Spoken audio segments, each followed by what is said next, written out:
Good morning, my dear juniors. I hope you all are fine with the graces of God. Now, कुछ important figures, diagrams जो बहुत important है point of view से without revision किए नहीं जाना चाहिए. I think for the examination it's very important for the examination. So let's review some of the diagrams. The first diagram is figure 2.13 fertilized embryo sac and of a second one stage of embryo development in a dicot. So this one is important. Then next ये वाला figure, ये याद रखना है labelling के point of view से कि कहाँ पे क्या लेबलिंग है, कहाँ पे आपका कॉटलेडन है, कहाँ पे प्लेम्यूल है, कहाँ पे हाइपोकोटाइल है. This one is a radical और रेडिकल के जस्ट नीचे क्या होगा, रूट कैप होगा. प्लेम्यूल के जस्ट नीचे क्या है, कॉटलेडन, एंड यहाँ पे क्या है, hypocotyl. Moving toward the next one क्या है, नेक्स्ट वन पे भी आपको याद क्या रखना है, इंपॉर्टेंटली आपको याद क्या रखना है, यहाँ पे याद ये रखना है कि कौन सा चीज़ कहाँ पे है. जैसे स्क्यूटलम, तो स्क्यूटलम इस वाले पोर्शन को ही स्क्यूटलम बोलेंगे, ये दिमाग में रखना है. सिलोरिजा, this one is the suit apex, this one is the epiblast, and उसके बाद में रेडिकल के जस्ट नीचे रूट कैप, उसके नीचे सिलोरिजा. ठीक है. नाउ ह्यूमन रिप्रोडक्शन का most important diagram male reproductive system. Mail reproductive system का डायग्राम का लेवलिंग बहुत ज़्यादा इंपॉर्टेंट है, और उससे भी ज़्यादा इंपॉर्टेंट है उसका पाथवे, जो गैमेट का पाथवे है कि कहाँ से कहाँ आया, वो पाथवे बहुत ज़्यादा इंपॉर्टेंट है. एंड सेकेंड मोस्ट इम्पॉर्टेंट है उसका डायग्राम की लेवलिंग. आपको याद रहना है कि कहाँ पे कौन सी लेवलिंग है. फिर याद रखना है कि कौन सी चीज़ सिंगल है, कौन सी चीज़ पेयर में है. यू मस्ट रिमेंबर कि सेमिनल वेसिकल यहाँ पेयर्ड में है, वही प्रोस्टेट ग्लैंड जो है वो सिंगल में है, बल्बोयूरेथ्रल ग्लैंड जो है वो पेयर में है. ठीक है. तो यहाँ पे याद ये रखना है कि कौन सी चीज़ पेयर में है, कौन सा सिंगल है. सेमिनल वेसिकल पेयर्ड होते हैं, प्रोस्टेट सिंगल होते हैं, बल्बोयूरेथ्रल ग्लैंड क्या होता है, पेयर्ड में होता है.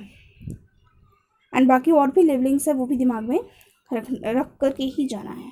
Seminal vesicles are present at the base of the bladder. ये भी याद रख लेना कि सेमिनल वेसिकल जो है बेस ऑफ द ब्लैडर पे प्रेजेंट होता है. और द वेरी इंपॉर्टेंट लाइन जो कि एक्सट्रैक्ट करके निकाल के मैंने यहाँ लिख लिया है, डायग्राम का बिल्कुल धज्जिया उड़ गया है, और डायग्राम का धज्जिया उड़ाना भी है. जो भी टॉपिक्स एनसीईआरटी के पैराग्राफ में हैं उसको आप कोशिश करें कि डायग्राम के सामने लिख लेने का या डायग्राम पे लेवल कर लेने का. ये काफ़ी इंपॉर्टेंट चीज़ें याद रखने में बहुत इजी हो जाती है, क्योंकि डायग्राम्स पे नज़र जाता ही जाता है, एंड उसके थ्रू आपका वो टॉपिक भी कवर हो जाएगा. वो अगर आप शॉर्ट फॉर्म में लिख के रख लोगे तो वो रिवाइज हो जाएगा. जैसे सेमिनल वेसिकल का प्राइमरी फंक्शन क्या है, produce 70% of the semen rich in fructose and prostaglandin. Okay. And फिर यहाँ पे एक परसेंटाइल वाली चीज़ें भी थी, आई थिंक आगे है वो. And then next diagram male reproductive system का डायग्रामेटिक व्यू, इसका भी लेवलिंग याद रखना है. और लेवलिंग के साथ साथ जितने भी लिखे हुए पॉइंट्स हैं, जैसे कि seminal vesicle maximum contraction in maximum contribution in semen paired में होता है, एजिकुलेटरी डक्ट पेयर्ड होता है. अगेन जो बल्बोयूरेथ्रल ग्लैंड है उसको कॉर्पस ग्लैंड भी बोल सकते हैं. यूरेथ्रा सिंगल होगा. And in case of a male the passage of urine and gamete same होता है. उसके बाद में 250 जो टेस्टिकुलर लोब्यूल्स है वो 250 ईच टेस्टस में होगा. ह्यूमन मेल हैव 2 टेस्टस, जिसमें से टेस्टिकुलर लोब्यूल्स 250 ईच टेस्टस में होगा, एंड सेमिनिफरस ट्रिब्यूल जो है 1 to 3 ईच लोब्यूल्स में होगा. सो ये भी याद रखने वाली चीज़ है. जितने भी चीज़ यहाँ पे मार्क की हुई है वो थोड़ा सा दिमाग में रखने वाली चीज़ है. एंड दूसरा, इस डायग्राम में अगर कोई चीज़ इंपॉर्टेंट है तो वो है पाथवे, जिसके मैंने कहा था पाथवे याद रखना ही रखना है कि मेल गैमेट कहाँ से कहाँ पास हो रहा है. तो सबसे पहले देखो यहाँ से रेटिटेस्टिस से वासा एफ्रेंशिया गया, फिर एपिडिडाइमिस गया, फिर वास डिफरेंस पे जाएगा. उसके बाद में आएगा ये सेमिनल वेसिकल में. सेमिनल वेसिकल से जाएगा यूरेथ्रा को मतलब सेमिनल वेसिकल से पास होगा यहाँ से बल्बोयूरेथ्रल ग्लैंड से, एंड देन वहाँ पे फिर जाएगा यूरेथ्रा को, and then to the exterior. तो ये पूरा पाथवे याद रखना है, ये पाथवे बहुत इंपॉर्टेंट है। Moving toward the next diagram which is also sectional view of seminiferous tubule. हाँ, ये भी इंपॉर्टेंट डायग्राम है। Sectional view of seminiferous tubule important है। यहाँ पे भी लेवलिंग पूछा जा सकता है कि स्पर्मेटोगोनिया कहाँ कौन कौन स्पर्मेटोगोनिया है, कौन स्पर्मेटोजोआ है, और कौन आपका इंटरस्टिशियल से लेडिंग सेल्स है, ठीक है। तो ये पूछा जा सकता है, तो ये डायग्राम भी दिमाग में रखना ही रखना है। Moving toward the next diagram. Next diagram में देखो इधर फीमेल रिप्रोडक्टिव सिस्टम का स्ट्रक्चर है, जहाँ पे याद रखना ये है कि क्लाइटोरिस, लेविया माइनोरा, मेजोरा और ये चारों को कंबाइंडली हम क्या बोलते हैं। एंड उसके बाद में moving toward the next topic, moving toward the next diagram of a female reproductive system, and that is the sectional view of a female reproductive system. So देखो इधर यहाँ पर यूट्रस की रिमूवल क्या बोलते हैं, हिस्टेक्टोमी बोलते हैं। ये PMT 2006 का क्वेश्चन है। उसके बाद में सबसे फर्स्ट पार्ट यहाँ पे इंपॉर्टेंट है कि फॉलोपियन ट्यूब का फर्स्ट पार्ट क्या है। फॉलोपियन ट्यूब का सबसे फर्स्ट पार्ट है infundibulum, then ampulla and then stomach, ठीक है। स्टमक क्या होता है, नैरो ट्यूब लाइक होता है। एम्प्यूला क्या है, साइट ऑफ द फर्टिलाइजेशन है। इन्फेंटिबुलम यहाँ पे फनल शेप्ड का होता है। और देखो उस वहाँ से जस्ट आगे एक फिम्ब्रे लाइक स्ट्रक्चर है, फिंगर लाइक प्रोजेक्शंस दिखाए गए हैं, फिम्ब्रे, जिसका काम क्या है, जिसका काम है कि जैसे ही ओवरी ओवम को रिलीज़ करेगा वो उसको होल्ड कर लेगा, पिक कर लेगा वो उसको। तो ये उसका फंक्शन है। एंड दिख रहा है यहाँ पे पीरियड में कौन सा चीज़ है, सिंगल में कौन सा चीज़ है, ओवरी यहाँ पीरियड में है, फॉलोपियन ट्यूब यहाँ पीरियड में है, बाकी जो चीज़ें हैं वो यहाँ सिंगल हैं। उस तरह से फिर यूट्रस फंडस बोले हैं ऊपर वाले पोर्शन को, बीच में जो कैविटी दिखाया गया है that is the uterine cavity, and then cervix, cervical canal and vagina, जिसका pH लेस देन 7 होता है क्योंकि ये लैक्टोबैसिलस कंटेन करता है। It consist multiple layer.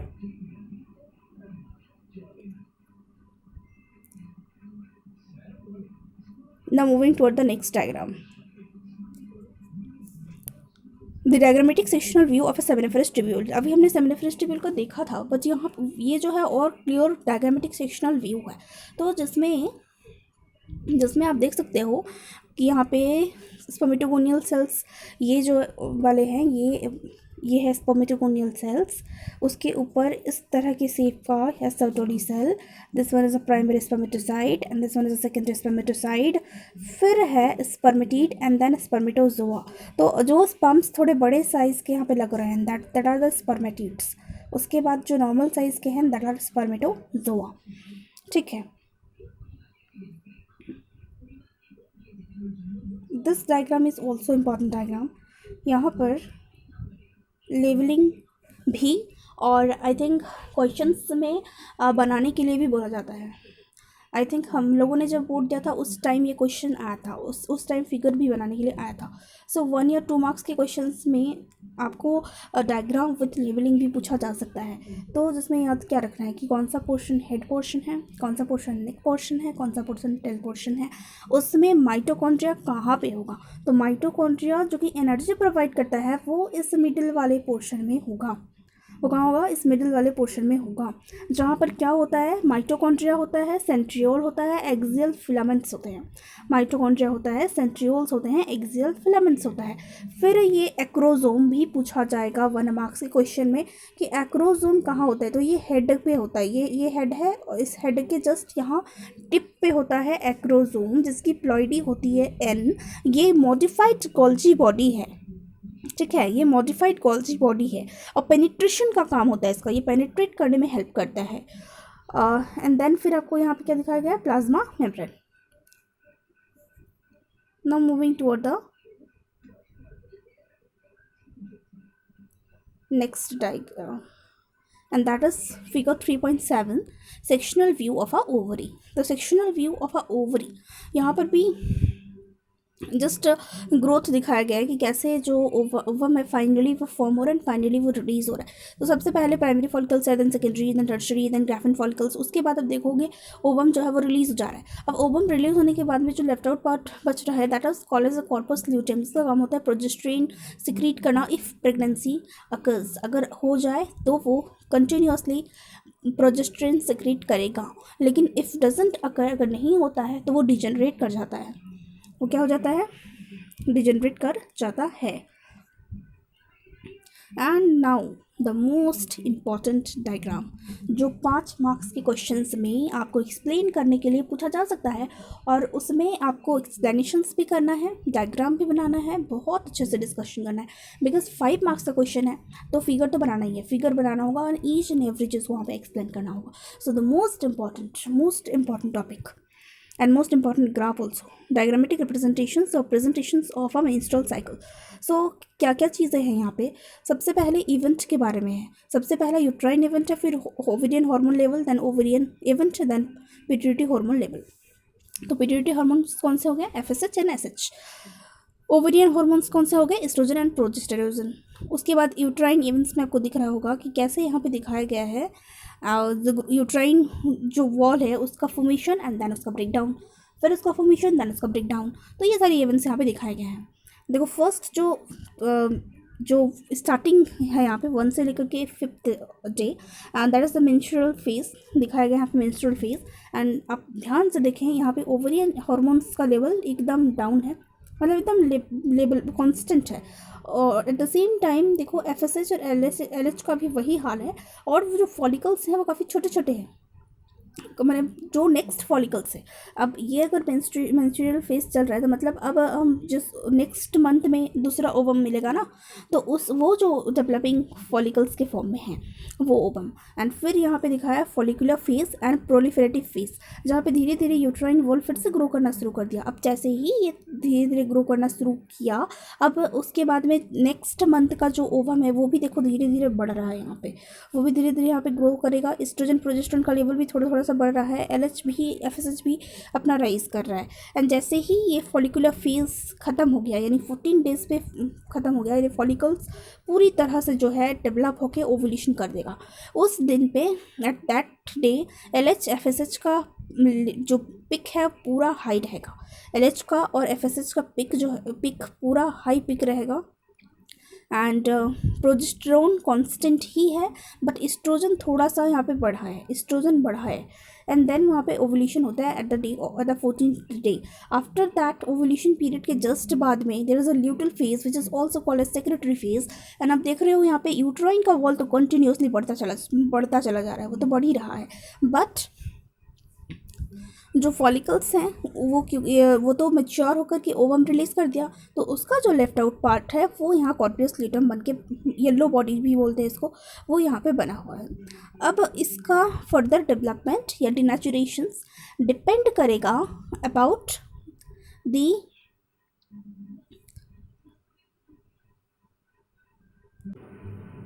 तो वो डिपेंड करेगा कंसेप्शन पे। इफ़ कंसेप्शंस अगर then this corpus luteum will continue its growth और वो प्रोजेस्टेरोन सिक्रीट करेगा।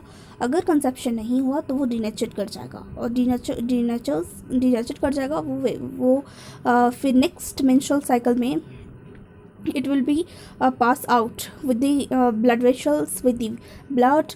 एंड फिर देखते हैं हम यहाँ पे देखो ल्यूटियल फेज में, सेक्रेटरी फेज में इस तरह से LH FSH फिर से धीरे धीरे घट गया।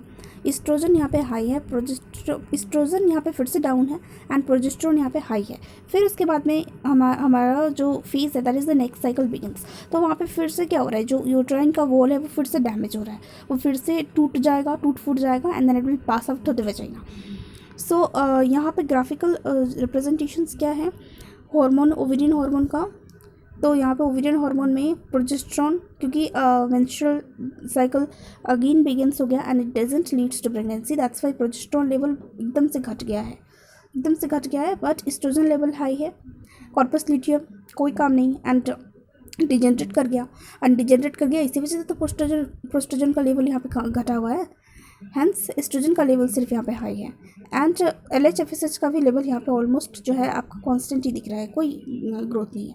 So this was the discussions of the menstrual cycle कि कैसे यूट्राइन इवेंट के साथ में कैसे हॉर्मोन्स जो है वो डिफर करे, कभी बढ़ रहा है, कभी घट रहा है, कभी कॉन्स्टेंट हो रहा है एंड कैसे रिलेट कर रहा है. And I think you have clearly understood this topic. Now moving toward the next diagram and that diagram is ovum surrounded by few sperms. यानी ये पूरा लेयर के साथ में ओवम का स्ट्रक्चर है जहाँ पे बताया गया है कितने सारे लेयर्स उसमें होते हैं. तो देखो सेल्स ऑफ द कोडा रेडिएटा है, प्रिविटलाइन स्पेस है, जोना प्यूसिडा है and when sperms come in a contact तो वहाँ पे मिलियंस ऑफ स्पर्म्स होंगे. आउट ऑफ दैट सबसे पहले जो आकर के मतलब सबसे पहले जो आकर के फ्यूज़ करेगा ना इस एरिया पे आएगा, उसके बाद में बाकी स्पर्म्स की एंट्री बन जाती है. बाकी स्पर्म्स की एंट्री बंद हो जाती है ताकि फ्यूज़न एक स्पर्म का एक ओवम से ही हो सके. इस चीज़ को इंश्योर करने के लिए ऐसा होता है.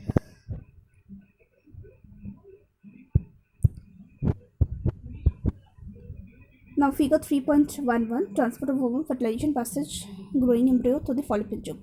इस डायग्राम में याद ये रखना है कि कौन से स्टेज में क्या नेमिनेट किया गया है, यानी कब हम मोरेला बोल रहे हैं, कब हम ब्लास्टोसिस्ट बोल रहे हैं, कब हम क्या नेमिनेट कर रहे हैं, ये दिमाग में रखना है. क्योंकि कई बार ऐसा होता है कि लेवलिंग पूछा जाता है इसका. मोरेला कहाँ पे, किसको मोरेला बोल रहे हैं, किसको हम ब्लास्टोमेर बोल रहे हैं, किसको हम ब्लास्टोसिस्ट बोल रहे हैं. That is very important here. So ये थोड़ा सा दिमाग में यहाँ पे रख लेना है. And the last diagram discussion of the whole unit of reproduction is vasectomy and tubectomy.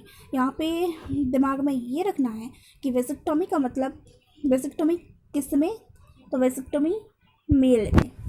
वेसिक्टमी किस में होता है, मेल में, जहाँ पे वास्ट डिफरेंस को कट एंड टाइट करे जाते हैं. एंड ट्यूबेक्टमी होगा फीमेल में, जहाँ पर फॉलोपियन ट्यूब को कट किया जाएगा एंड उसको स्टिच किया जाएगा. सो डोंट गेट कन्फ्यूज्ड कि कौन सा मेल में है, क्योंकि ट्यूबेक्टोमी है तो फॉलोपियन ट्यूब है. फॉलोपियन ट्यूब तो फीमेल में ही होता है, इस वजह से उसको कट एंड टाइट करेंगे. That will be tubectomy of course in female. And if it will be vasectomy तो वास्ट डिफरेंस तो मेल में ही होता है ना, तो that's why it will be in mail.